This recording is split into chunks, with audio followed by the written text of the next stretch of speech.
लो बेटा आप देखो। अब इसके बाद हमारा टॉपिक है, टॉपिक का नाम है सरफेस एक्टिव एजेंट। तो ये एक टर्म है, इसको हमने ध्यान रखना क्या होता है।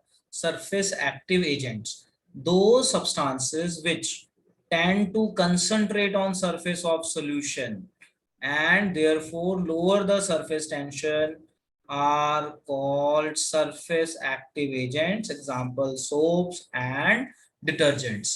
तो आपने एक मोटा मोटा याद रखना है कि टर्म है, इस टर्म का नाम है सरफेस एक्टिव एजेंट्स। तो सरफेस एक्टिव एजेंट्स वो सब्सटेंस होते हैं जो सॉल्यूशन की सरफेस पे एग्रीगेट हो जाए और सरफेस टेंशन को कम करते हैं, एग्जांपल सोप एंड डिटर्जेंट। तो एक जैसा टर्म कीप इन माइंड। फिर इसी में एक डेफिनेशन है CMC, क्रिटिकल मिसलाइजेशन कंसंट्रेशन।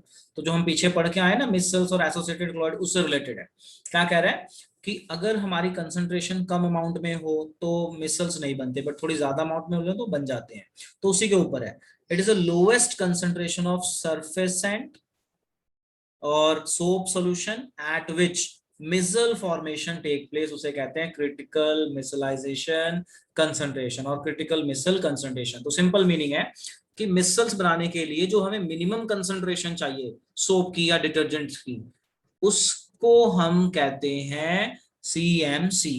अब आ जाओ टेम्परेचर। ऐसा करने के टाइम पे कुछ टेम्परेचर भी होता होगा, उस टेम्परेचर को हम कहते हैं craft temperature. Formation of missile take place only above a particular temperature called Kraft temperature। तो आपने यहाँ पे बेटा तीन डेफिनेशन सीखी, तीन चीजें। सरफेस एक्टिव एजेंट्स क्या होते हैं, critical micelle concentration and temperature. So micelles बनाने के लिए हमें जो मिनिमम कंसंट्रेशन चाहिए उसे हम कहते हैं क्रिटिकल मिसल कंसंट्रेशन, और जो टाइम होता है, टाइम कह रहा हूँ, जो टेम्परेचर होता है उस टाइम पे required, that is known by the name of craft temperature. इसे लिख लीजिए बेटा जल्दी। ओके बेटा। अब देखो आगे, अब हम आगे चलते हैं। तो अब आता है हमारा वर्किंग ऑफ सोप। ठीक है, अब आप जरा ध्यान से समझना। पहले मैं एक बार आपको समझा दूं वर्किंग ऑफ सोप क्या होता है, फिर मैं यहाँ से रीडिंग करने की जरूरत भी नहीं है। So just try to understand. मैं आपको समझाता हूँ। टॉपिक का नाम है वर्किंग ऑफ सोप या क्लीनिंग एक्शन ऑफ सोप या वर्किंग ऑफ सोप। बिल्कुल 10th वाला ही है, बट थोड़ा सा अलग उसमें बताऊंगा जिससे आपको समझ में आ जाए। तो अभी जो हम टॉपिक करने जा रहे हैं मिसल से रिलेटेड है, तो इसको हम बोलेंगे वर्किंग ऑफ सोप, कि जो सोप मॉलिक्यूल है वो कैसे क्लीनिंग करता है। तो देखो, सबसे पहले ये जनरल रिप्रेजेंटेशन ऑफ सोप है। This is the general representation of soap. Soap को अगर हम देखें तो इसके दो पार्ट होते हैं। ये लॉन्ग कार्बन चेन को हम हाइड्रोकार्बन पार्ट कहते हैं, शॉर्ट में लिख रहा हूँ हाइड्रोकार्बन पार्ट। और ये जो पॉजिटिव नेगेटिव वाला पार्ट है इसको हम कहते हैं आयनिक पार्ट।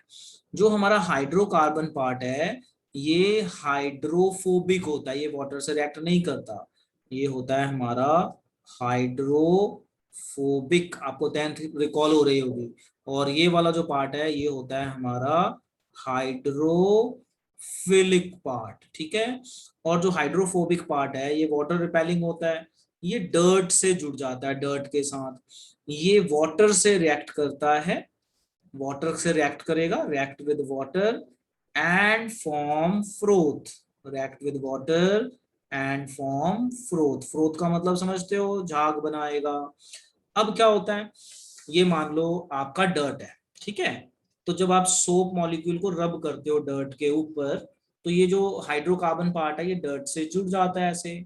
ये हाइड्रोकार्बन पार्ट डर्ट से जुड़ जाता है, और जो सोडियम आयन है ये वाटर से रिएक्ट करके झाग बनाता है, और इस तरह से जुड़ने से ये बनाएगा मिसल्स। अब आप क्या करते हो, इसको रगड़ते हो या मशीन में धोते हो, तो मशीन में ये वाला पार्ट वाइब्रेट करता है, ये जो कपड़े और ये हिलते हैं, हिलने से ये टूट जाता है और पानी के साथ बह जाता है और डर्ट क्लीन हो जाती है। देखो ध्यान से समझो अब जो मैं समझा रहा हूँ, कि ये हमारा सोप मॉलिक्यूल का जनरल फॉर्मूला है। सोप के दो पार्ट होते हैं, हाइड्रोकार्बन पार्ट, आयनिक पार्ट। जो हमारा आयनिक पार्ट है वो वाटर से रिएक्ट करता है और झाग बनाता है, और ये वाला हाइड्रोफोबिक है, ये डर्ट से जुड़ जाएगा। तो कपड़े की डर्ट से ये पार्ट जुड़ा तो ये ऊपर वाला पार्ट आपका फ्री हो जाता है। तो जब हम रब करते हैं तो ये वाला पार्ट हिलता है और ये टूट जाता है। तो जब ये टूटता है ना, तो जो इसने बॉन्ड बनाया डर्ट के साथ, कपड़ों में से डर्ट को निकाल लेता है बाहर, और moves with water and hence cloth gets cleaned. समझ में आ गया कि वर्किंग ऑफ सोप कैसे होती है। डिटर्जेंट भी ऐसे ही काम करता है, उसके भी दो पार्ट होते हैं, हाइड्रोकार्बन पार्ट, आयनिक पार्ट। वहां पे बस सोडियम सल्फेट आ जाता है। ये long chain of carbon sodium acetate करके आपका आ जाएगा कार्बोक्सिलिक चेन में, वो आपका सल्फेट के साथ कार्बन चेन होती है। तो दो पार्ट होंगे, हाइड्रोकार्बन पार्ट, आयनिक पार्ट। हाइड्रोकार्बन पार्ट डर्ट से जुड़ेगा, आयनिक पार्ट वाटर से रिएक्ट करेगा, झाग बनाएगा, और जब वाइब्रेट होता है मशीन में झटके लगते हैं ना, घूमता है, रिंस करते हो, तो ये वाइब्रेट होकर टूट जाता है। तो ये टूट गया तो कपड़ों में से डर्ट को लेके निकल जाता है बाहर, और कपड़ा वहीं रह जाता है, and your cloth gate clean. अब देखो यही कहानी यहाँ पे बताई हुई है, देखो ये मिसल्स, ये सारा क्लीनिंग एक्शन क्या बताया हुआ है। The soap is a sodium or potassium salt of higher fatty acid and may be represented by this general formula, और इस तरह से दिखा दिया। यहाँ पे हमने एग्जांपल दी है सोडियम स्टेरेट। स्टेरेट होता है जिसमें कार्बन के 17 कार्बन एटम्स होते हैं, सोडियम स्टेरेट। देखो काउंट करो, 16 और 1 17, और COONA, sodium salt of long chain carboxylic acid, which is a major component of many bar soap. When dissolved in water, it dissociate to form RCO negative and Na plus ion. RCO negative, however, contain two parts, long hydrocarbon part chain, and other is जिसको हम hydrophobic कहते हैं, and a polar part negative hydrophilic. उसके बाद वो कैसे combine करता है ये मैंने आपको बता दिया। ये आपका डर्ट मॉलिक्यूल है, ये वाला पार्ट, तो डर्ट के साथ कंबाइन करता है, और जब हम उसको रगड़ते हैं कपड़ों को धोने के लिए, एक मशीन में झटके लगते हैं वो, तो ये पार्ट टूट के निकल जाता है बाहर, और क्लॉथ गेट्स क्लीन। तो इतनी थ्योरी बेटा लिखने की जरूरत नहीं है, सिर्फ आप ये लिख लो, और सोप का फॉर्मूला नाम लिख लेना, sodium stearate, formula CH3CH216COONA। Soap का नाम याद हो जाए, 17 कार्बन की चेन है और COONA है, तो बस इसको नोट कर लो। चलो ओके बेटा, अब देखो आगे, अब आ जाओ आगे। अब ये जो टॉपिक है ना, इस टॉपिक का नाम है प्रिपरेशन ऑफ क्लोइड्स। अब समझो, हमारा टॉपिक चल रहा है क्लोइड। क्लोइड होते क्या है पहले वो पढ़ा, फिर उसको टाइप के बेसिस पे हमने उसकी क्या क्या टाइप होती है, साइज के बेस पे, अट्रैक्शन के बेस पे हमने पढ़ा उसमें काफी कुछ। अब जो हम करने जा रहे हैं, इस टॉपिक का नाम है प्रिपरेशन ऑफ क्लोइड्स, कि अगर मुझे क्लोइड बनाने हो तो मेरे पास कौन कौन से मेथड हैं क्लोइड्स को बनाने के। तो क्लोइड बनाने के देखो, आपको यहाँ पे हम 3-4 मेथड कराएंगे। उसमें पहला मेथड है केमिकल मेथड। केमिकल मेथड का मतलब है कि कुछ हम केमिकल रिएक्शन करेंगे, और केमिकल रिएक्शन में पीपीटी बनेगी या जो भी बनेगा वो कोलॉइडल रेंज में हो जाएगा, और वो सोल्यूशन क्लोइड बन जाएगा। एक तो केमिकल मेथड करेंगे। दूसरा मेथड है हमारा इलेक्ट्रिकल डिसइंटीग्रेशन मेथड, जिसको हम ब्रैडिक आर्क मेथड कहते हैं। ये भी बड़ा इंपॉर्टेंट मेथड है कि हम इसमें करंट पास करेंगे और मेटल मेल्ट हो जाएगी। तो इसमें क्या होगा ये मैं आपको भी पढ़ाऊंगा। This is your second method called Bredig arcs method, very very important method. और सबसे इंपॉर्टेंट मेथड ये रहा जिसको हम कहते हैं पेप्टाइजेशन। तो अभी हम फिलहाल ये 3 टॉपिक कवर करेंगे, उसके बाद हम आज के लेक्चर में रुकेंगे, क्योंकि ये चीजें याद रखने वाली हैं और पेपर में ये सारी चीजें आती हैं, वेरी वेरी इंपॉर्टेंट। और सबसे इंपॉर्टेंट है पेप्टाइजेशन, वेरी वेरी इंपॉर्टेंट। चलो हम इनको 1 बाय 1 पढ़ते हैं। तो सबसे पहला केमिकल मेथड। अब आपको केमिकल मेथड से ही समझ में आ रहा है कि हम कुछ केमिकल्स मिक्स करेंगे, और केमिकल मिक्स करने से क्लोइड बन जाएगा, तो वो हमारा क्लोइडल सोल्यूशन हो गया। तो केमिकल मेथड में देखो क्या होता है, colloidal solution can be prepared by chemical reaction leading to the formation of molecule by double decomposition, oxidation, reduction, hydrolysis, and these molecules then aggregate leading to the formation of sol। मतलब sol होता है solid in liquid, तो हमें क्लोइड्स मिल जाएगा। तो इसमें सबसे पहली रिएक्शन देखो, अगर हम आर्सेनिक ऑक्साइड और हाइड्रोजन सल्फाइड की रिएक्शन करवा दें आपस में, तो यहाँ पे डबल डिस्प्लेसमेंट हो जाएगी। डबल डिस्प्लेसमेंट होने से हमें एक सॉलिड फॉर्म में कुछ मिलेगा लिक्विड के अंदर, तो ये मिलेगा हमें आर्सेनिक सल्फाइड। तो ये आप याद रख लीजिए कि हम इन दो की केमिकल रिएक्शन करें तो हमें सॉल मिलेगा, यानी क्लोराइड मिल जाएगा। नंबर 2, ऑक्सीडेशन कर दें। अगर हम SO2 की रिएक्शन H2S से करवा दें तो ये हाइड्रोजन हट जाता है, तो लॉस ऑफ हाइड्रोजन ऑक्सीडेशन होता है, ये हाइड्रोजन हट जाएगा और वाटर बन जाएगा, तो सल्फर सॉल बन जाएगा ये। अच्छा, फिर आता है हमारा रिडक्शन मेथड। रिडक्शन मेथड क्या होता है कि गोल्ड क्लोराइड को, AU गोल्ड होता है, गोल्ड क्लोराइड को आप फॉर्मेल्डिहाइड और वाटर में मिक्स कर दें। ऐसा करने से क्या होगा, जो उसका क्लोरीन है वो हट जाएगा, तो लॉस ऑफ क्लोरीन रिडक्शन होता है। इलेक्ट्रोनेगेटिव एटम का लॉस रिडक्शन होता है। तो इसमें आपको गोल्ड सॉल्व मिलेगा, यानी जो आपको सोल्यूशन मिलेगा वहां गोल्ड का आपका कोलोइडल सोल्यूशन मिलेगा। इसी तरह से फेरिक क्लोराइड और वाटर को मिक्स कर दो तो हाइड्रोलिसिस हो जाएगी, यानी वाटर से रिएक्ट कर रहा है तो हाइड्रोलिसिस, हाइड्रोलिसिस होगी तो FeOH3 बनेगा, ये सॉल है और ये बन जाएगा 3HCl। तो अब यहाँ पे चैलेंज क्या है याद रखने वाला, कई बार पेपर में क्वेश्चन आ जाता है, right 2 chemical methods to prepare colloidal solution. तो आप याद रख लीजिए, एक तो ये याद रख लीजिए डबल डिस्प्लेसमेंट, और एक ये आयरन वाला या गोल्ड वाला लर्न कर लीजिए। ये थोड़ा सा आपको बेटे याद करना पड़ेगा, जिसको हम कहते हैं रटना पड़ेगा, है ना। रिएक्शन तो समझ में आ गई, बट ये वहां पे लिखने के लिए आपको याद होनी चाहिए, जैसे double decomposition, oxidation, reduction, hydrolysis. तो मेरे को जो लगता है बच्चे जो इजीली याद रख पाते हैं एक पहली रिएक्शन और एक लास्ट रिएक्शन बहुत इजीली याद रख पाते हैं, क्योंकि ये डबल डिस्प्लेसमेंट है, यहाँ हाइड्रोलिसिस है, HCl निकल गया, OH बन जाता है।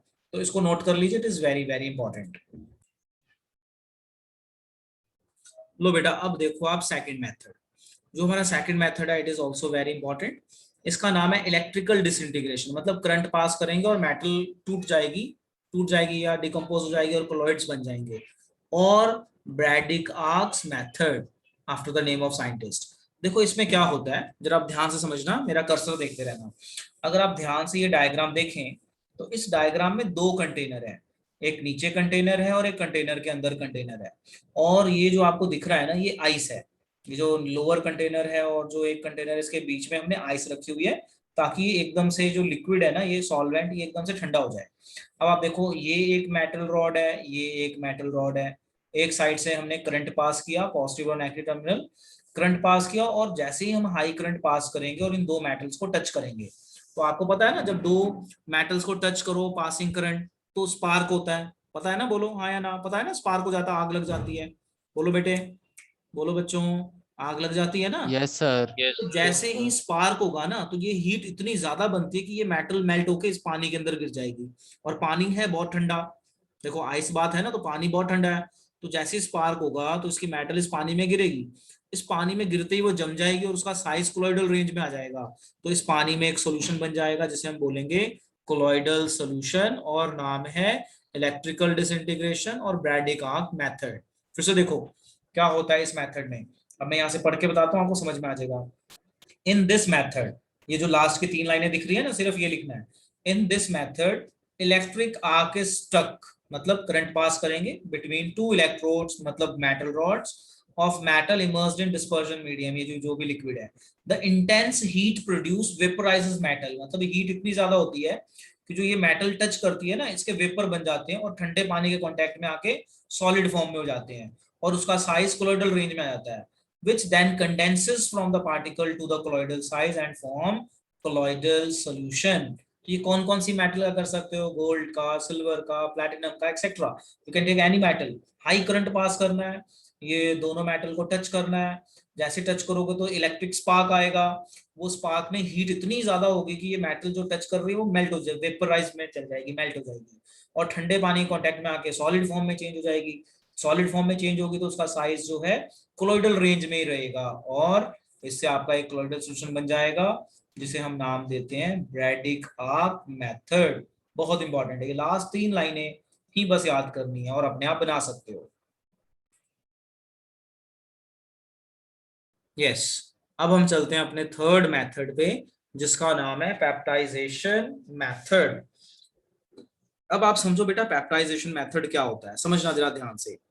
हम क्या करेंगे, हम एक रिएक्शन करेंगे, ध्यान समझना, पेप्टाइजेशन में रिएक्शन ऐसी करेंगे जिसमें पीपीटी बने, प्रेसिपिटेट बने।